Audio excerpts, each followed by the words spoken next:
Good morning, everyone, and thank you for joining us for this Facebook Live. We're going to talk about the weather, news headlines. To talk about. Yeah, there's nothing in the forecast to talk about. A lot to unpack in the forecast, actually. So we'll get to that and your news headlines. But first, a quick reminder, you can find us live here on Facebook each weekday morning. We go live about 8 o'clock for you. If you can't watch us live, watch us whenever it's convenient for you. It stays on your feed throughout the day. You can also look for us on our Inforum YouTube channel and your favorite podcast platforms. Just go to inforum.com/podcasts and look for the Inforum Minute. All right, where do you want to start, Lydia? That's a great question. We still have fog this morning, kind of more of the same. Same old song and dance that we've been doing since Wednesday. Yeah. Soupy up into northern Minnesota where the snow is still deepest. We're down to a trace for our snowpack here in Fargo. That's the official reading. So we've really chipped away at some snow. Not foggy in Fargo, but certainly frosty. Sure. If you're parked outside, there's a good layer of frost on your windshield this morning. I mean, within the next hour or so, the sun should take care of it now that the sun is up. A couple of slick spots out there on the roads too, even where it is not foggy. Where it is foggy, obviously you've got visibility issues, and then you've got the slippery spots with the freezing fog and a dense fog advisory in effect until noon, which means that fog could be kind of stubborn, could linger for a good portion of the day. More sunshine further out to the west into the southwest, another last mild day. 30s up north, 40s to the south, 50s even further to the southwest. 42 today in Fargo with a light wind.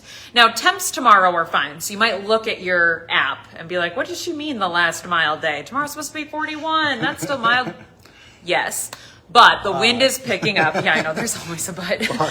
The wind is picking up tonight into tomorrow, so we're windy right off the bat for your Tuesday, gusting 35 to 45 miles an hour, plus increasing clouds. We've got thick clouds, pretty gray day for tomorrow. So while the temperature looks nice, there's like a few other things that are not so nice, which is why I think today is what I'm going to call the last really mild day. We'll watch for rain to build in from the south as we go into your Tuesday afternoon, Tuesday evening, probably close to the North Dakota, South Dakota line, like a 3-4 o'clock in the afternoon. Okay. And then building its way up to the north. Could be a few like scattered sprinkles or whatnot, of course, ahead of that main line, but I'm talking about the main line and where that's approaching. Pockets of heavy rain possible for evening drive time. If there's any sort of street drain that's, clogged up with some ice or compact snow, that could lead to some street ponding. Oh, yeah. So that's kind of a messy thing to watch out for, especially in February. We'll see a switch over to snow then, of course, as temperatures fall closer to sunset time. North, you're going to see mainly snow. South is where we'll watch for the rain first, kind of then a mix, and then a switch over to snow as the wind flips around to the northwest Tuesday night into Wednesday, starts shoving in some colder air, some falling temperatures on Wednesday, areas of snow, even heavy snow up north, and wind out of the northwest gusting 30 to 35 miles an hour, which is a little less gusty than Tuesday. So the worst of the wind actually comes with the rain part of the storm. But even gusts 30 to 35 is plenty to push around the snow, blowing snow, make it tough to see, drifting snow on top of that too.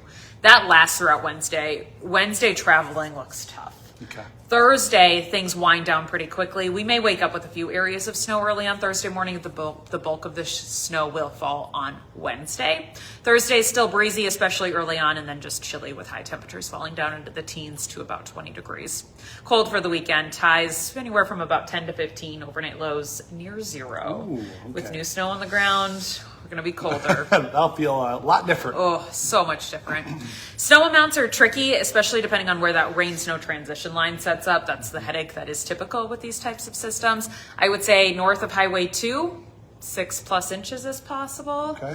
Right now I have you in like a 3 to 6, but easily watching out for banding of 6+. I think there's a pretty good chance that somewhere up north sees more than 6 inches of snow. Yeah. And then a lot less as you travel further to the south. So right now we have Fargo in a 1 to 3 inch range, which I know is confusing because Fargo's not in the winter storm watch. And so people are like, oh, we're free. Yeah, we'll miss it. We're not going to get anything. And I'm not saying we're just in this part where we're going to see more rain and then we'll see the switch over to snow. I think Fargo gets snow. I'm pretty confident that we're going to get at least some layer of snow. Okay. But the main message with the fact that Fargo's not in the winter storm watch is the fact that the heaviest of the snow should stay to our north.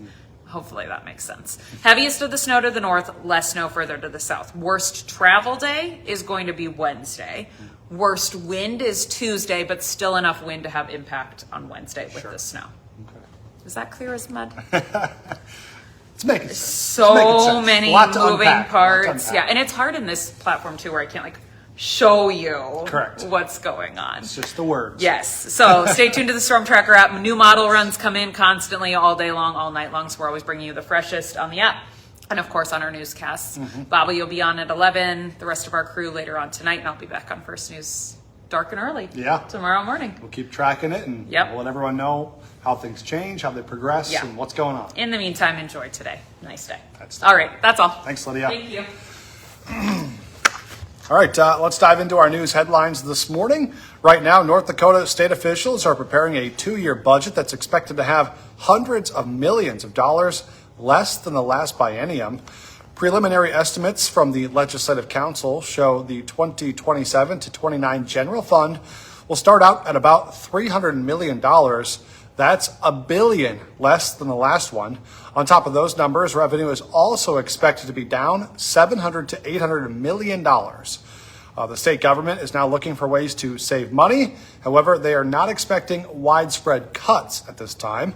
You can read more about how the state is making its dollars count on a new article just posted to our website, inforum.com. Ahead of the start of the legislative session in Minnesota tomorrow, DFLers and Republicans are going to be holding dueling press conferences today. Democrats are expected to discuss federal response to immigration action at their 10 o'clock news conference. Meanwhile, at 2 o'clock this afternoon, Republicans will lay out their priorities for the upcoming session. Of course, WDAY will watch those and keep you posted about what they have to say. Today, we should learn more about a new program to help small businesses in Grand Forks get military contracts. Senator John Hoeven's office says he'll hold a press conference this afternoon with leaders from the UAS, space, and defense contracting industries. They're going to be talking about a new initiative to connect small businesses with military research, development, and procurement opportunities. The community came together over the weekend to try and help a family in need. About 100 people gathered in Fargo over the weekend to help find the remains of a 24-year-old woman who disappeared from West Fargo. Of course, we're talking about Isadora Wengel. Her parents made an unexpected appearance as searchers got their maps and search area assignments. Through tears, they thanked everyone for being there and for their support during a tough time. The group's goal is, of course, to bring Izzy home after police say her boyfriend, 21-year-old Joshua Height, brutally murdered her and dismembered her body. Police say they think he might have put her remains in a 27-gallon size black tote with a red top. Police say they think it could be out there somewhere and to keep an eye out for it somewhere between Fargo and eastern Otter Tail County. So that's what the search group was looking for. However, as far as we know, they didn't find anything, and we haven't heard of any new evidence over the weekend. Today is President's Day, and that means many kids are off of school. Also means most city offices throughout the region are closed, and several trash and recycling schedules have also been changed. So make sure to double check your schedule to know when to get that garbage out on the curb. You don't want to miss it. The Fargo Dome is teasing a concert announcement. They posted a photo on social media over the weekend hinting at who it might be. Most people in the comments section, including me, believe that the band is going to be Shinedown. However, it's just a tease. We don't know for sure yet. As of now, we are working to get more information about the possible show in Fargo. Once details become official, they make an official announcement. Of course, we will let you know. Today on Hot Mic with Dom Izzo, another Monday and another FCS team bolting for the FBS. How much Sacramento State is paying to join the MAC. Plus, the Bison sweep in Grand Forks, highlighting NDSU's 21st straight win. Hot Mic is live from 9 to 11 on WDAY Extra and Inforum.com. And don't forget, for just 99 cents a month for your first 3 months, get an all-access pass to our website, Inforum.com. Just go to Inforum.com/subscribe to get that deal. Join us for the rest of our newscast today. Our next one's at 11. I'll be filling in for Becky today, so you can see me at 11. Again, I'll be with Robert. We'll talk about all the weather, all the latest headlines and updates. Then we got you covered the rest of the day, our whole staff, 4, 5, 6, 9, and 10. And First News is back tomorrow morning from 5 to 7. So we'd love it if you could join us then. Have a great day.